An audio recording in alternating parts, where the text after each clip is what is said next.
this is Quick Skills, and today I have some amazing news for you. Lorcana has just announced its newest chapter, Rise of the Floodborn, set to release on December 1st. Today, we're going to be taking a look at some images that show us what to expect when the product comes out, and I even have a few spoilers to go over at the end of this video, so stick around. If you recall, Chapter 1 came out in August, and it sold out everywhere almost instantly. There was a retail release on September 1st, again, sold out everywhere. If you're trying to get your hands on Chapter 1, I would say stay away from paying aftermarket prices for this product. There's going to be another wave in October, followed by another wave in January. Now, there's probably still going to be a shortage of this product for some time, but the developer of this game has said that they're going to continue printing this on demand. So we just don't know how much supply is going to be out there in the future. And right now, supply is going to be at the lowest that it's ever been because the game is just coming out into an existence. And when you join a new trading card game as new sets come out, there's going to be powerful cards in the second set that's going to really take sales away from the first set. And so keep that in mind that if you're trying to get your hands on product, it will become easier to get as more and more sets come out and as more and more people open the product and get what they need, they're no longer going to be chasing after Chapter 1. So bide your time. There will be a time to get all of this product from Chapter 1 at MSRP. But let's take a look at Chapter 2 now, Rise of the Floodborn. The first thing we're going to look at is this image right here. This looks like a gift bundle that was seen in Chapter 1, except instead of having two oversized foils, which you really can't use, this one is giving you six foils from the set, I'm presumably guessing. And it looks like it has a foilized treatment similar to what we saw with the enchanted foils from Chapter 1. Now, because these are included in this gift bundle here, I would only assume that the value of these is going to hit nowhere near what you would expect an enchanted foil to pull. But let's take a look at the art. There's Mickey, Elsa, the Genie, Stitch, Maui, Maleficent. These are all crowd favorites, and I think everybody that gets their hands on this is going to be happy with the included cards. In addition to that, you will get four booster packs of uh, Rise of the Floodborn. So I do believe that this is a great product. We can only speculate on the price. If it has anything to do with the gift sets from Chapter 1, we can expect this to be about $30 to $40. Next thing we're going to look at is going to be the two starter decks that are going to come out with the release of this set. We have an Amber and Sapphire deck, and we have an Amethyst and Steel deck that's going to release alongside this product. I did purchase all three starter decks from Chapter 1. I will say that there wasn't anything special to them. There wasn't a unique theme that you could only get from buying those starter decks. So if you don't get your hands on a starter deck, never fear. You can build them from the singles yourselves or build a deck of your own using the cards that you open. But if you do get your hands on a starter deck, the nice thing here is that you have a 60 card deck that you can easily take some things out of and put things in. And I will say that they do put in multiple copies of cards that you need in these starter decks so that way they're playable right outside the box. And again, we can expect this to retail for anywhere from $15 to $20, just like the release of Chapter 1. And here we have a preview of what the booster box display is going to look like. From this image alone, we cannot tell if they've improved the packaging or not. Chapter 1 had the issue where there were two pull tabs on the sides, but you could easily reach into the box and manipulate the booster packs inside. And if you were a bad person, you could swap out the packs, repack it fairly easy, and still keep the image that the box was a sealed box. So we'll see if they've improved the packaging on this product. I would take a guess and say no, they haven't, but we'll see when the product comes out. The next thing we have is the Illumineer's Trove. This is probably going to follow the same formula from Chapter 1. This included 8 booster packs, a booklet that had all the cards laid out for you in there, and some tokens and some deck boxes. I will say that the product add-ons were not really worth it, but for getting 8 packs, paying $50 for this product, and a box to store those cards, that is a good price. But don't expect to get any additional value from the boxes or the tokens that are included if they follow the same trend from Chapter 1. Again, MSRP for this product was around $50 to $60. Any more than that, and I'd probably stay away from the Illumineer's Trove. Now, this is something that looks really cool. I am going to get both of these playmats, especially if I can get them at MSRP. But on the left here, we have the Beast, and the Beast looks really pissed off. I don't know what's going on in this scene, but it looks like he's about to knock Gaston off of a building or something. And then on the right-hand side, we have Winnie the Pooh, and he seems to be in this meditative trance. And I don't know, both of those really do appeal to me. I did not buy any of the playmats from Chapter 1, but both of these are definitely on my radar. I definitely want to pick these up. Now, before we go any further, I do want to say we're going to go over some card spoilers. So if you're waiting for the full release before you look at these cards, please end the video now. But you have been warned. We're going to start looking at the new cards that are going to come out in Rise of the Floodborn starting now. Okay, first up we have Elsa gloves off. So if you look at the image, Elsa's riding a white horse and she has no gloves on her hands, so her gloves are clearly off. In the top right-hand corner, we see that we have an inkable 4-drop Elsa with 3 strength and 4 willpower, and she has 1 lore counter on her card. At the bottom of the card, we see that little circle stamp, the crescent moon looking stamp. That means that she's a common, so this will be pretty easy to open up. And she has Challenger 3. So Challenger 3 is going to allow her to challenge another character. And so instead of having 3 strength, she'll have 6 strength when she challenges one of your opponent's characters.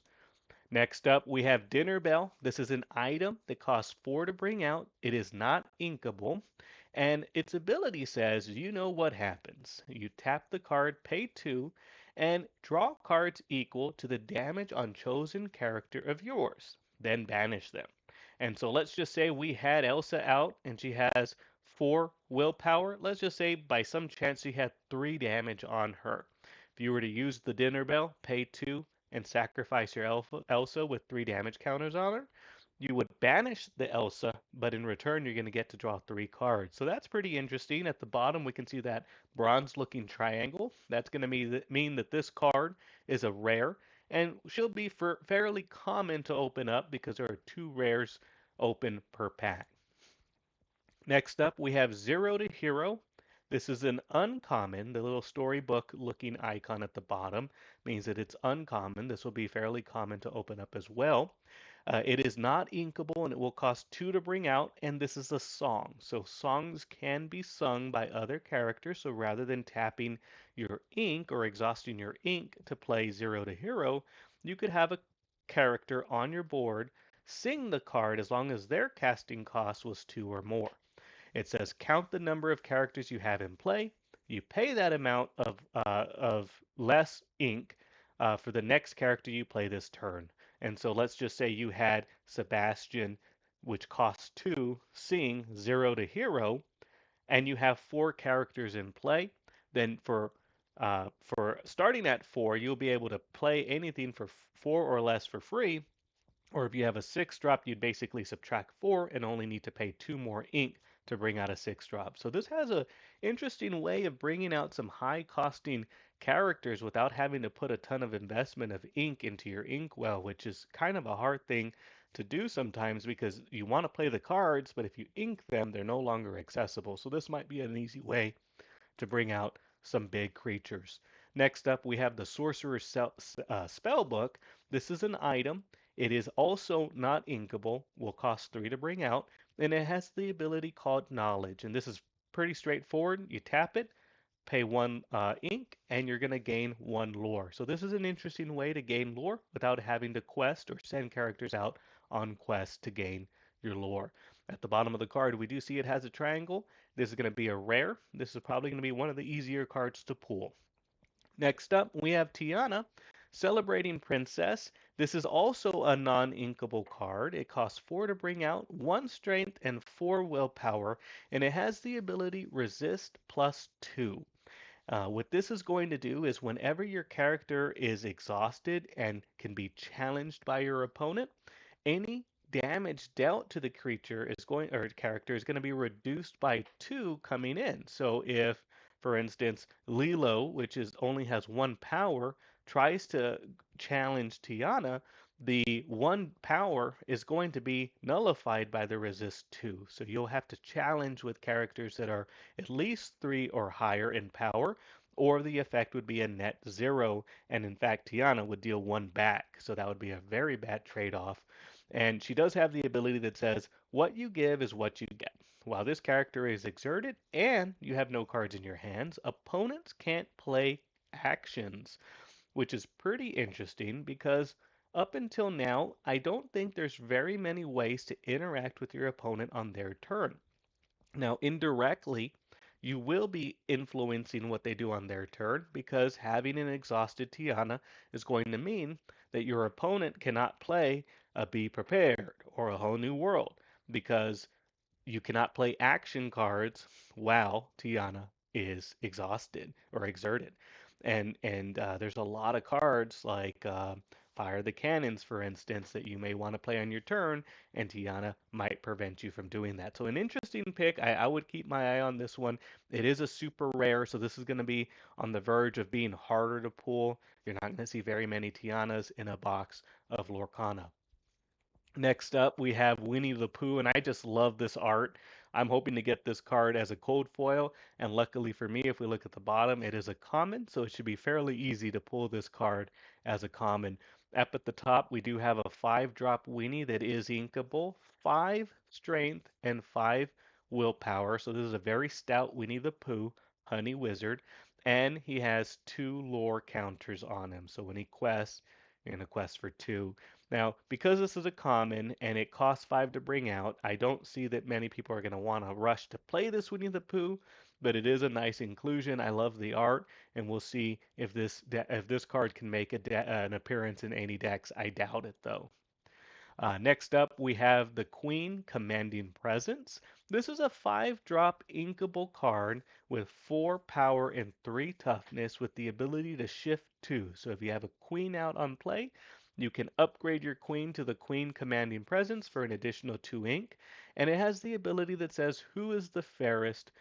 Whenever this character quests, chosen opposing character gets -4 power this turn, and chosen character gets +4 power this turn. And so what's nice about this is you're probably going to want to quest with the queen every turn because she produces 2 lore every turn.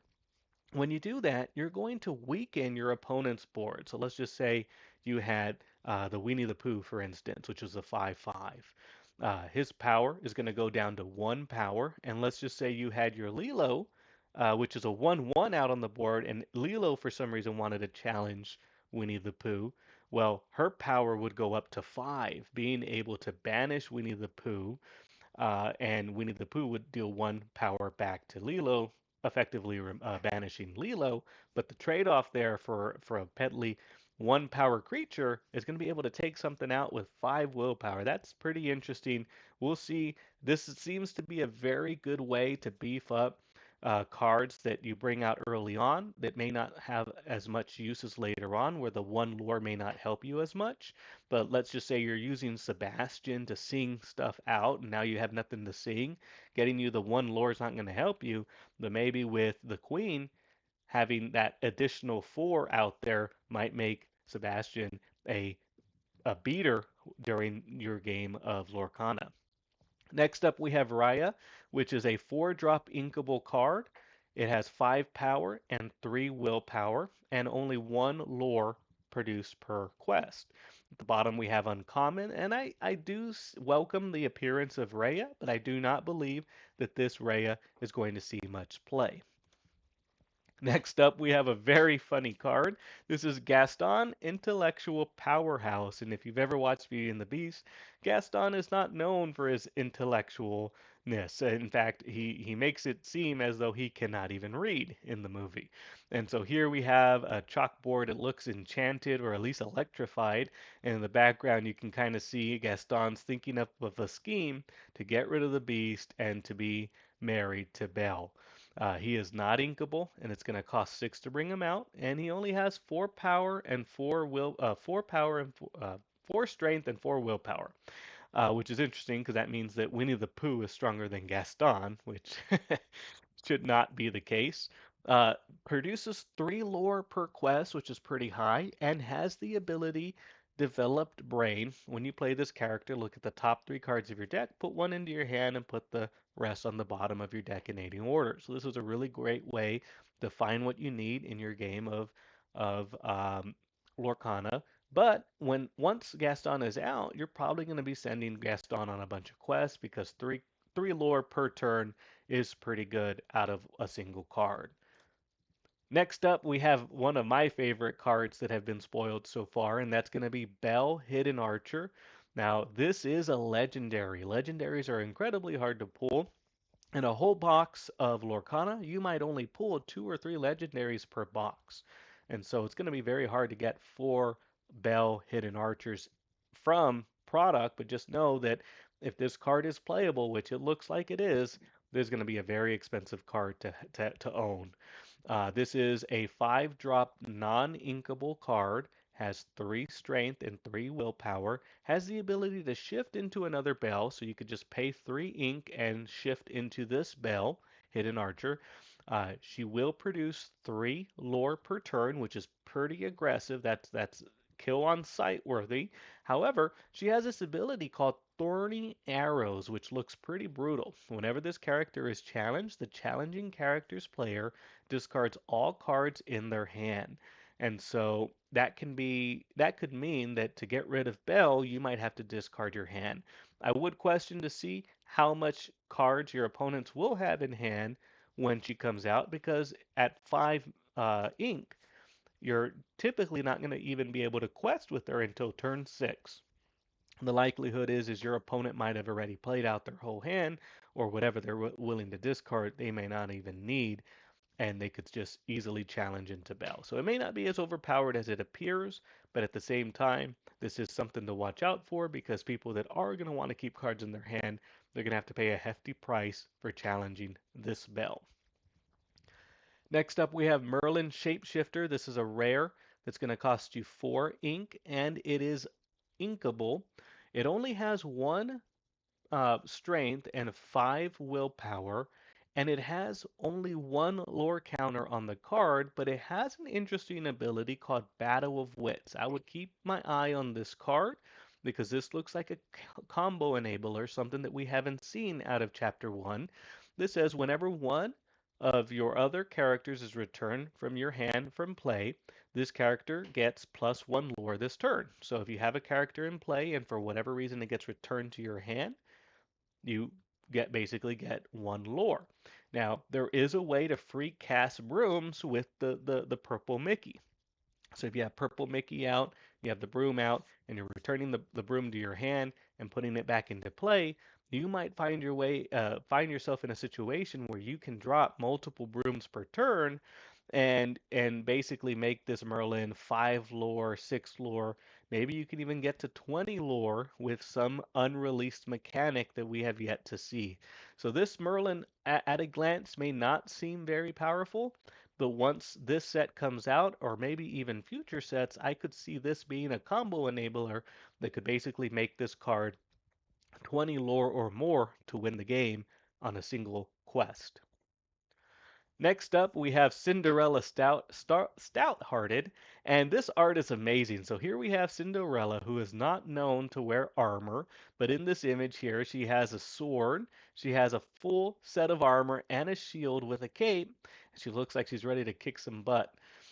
She's going to cost you 7 to bring out. She is inkable, and she does have 5 power, 5 willpower, 5 strength, and 5 willpower. You can shift Cinderella into Cinderella Stouthearted for 5, so this might make it a little bit more playable. We saw resist 2 on another character, but again, this is going to reduce the incoming damage coming in by 2.